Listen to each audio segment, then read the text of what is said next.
देशाला तुझा अभिमान, माय सावित्री तू महान, देशाला तुझा अभिमान.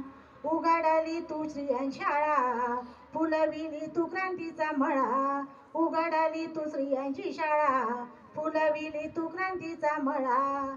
स्त्रियांना नव्हता शिक्षणाचा अधिकार, स्त्रियांना नव्हता शिक्षणाचा अधिकार. चूल आणि मुला हेच त्यांचा आयुष्याचा सार.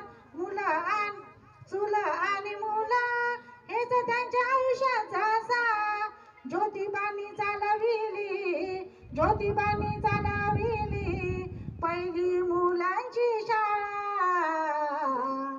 कर्मर लोकांशी त्यांनी कटवा संघर्ष केला. ज्योतिबांनी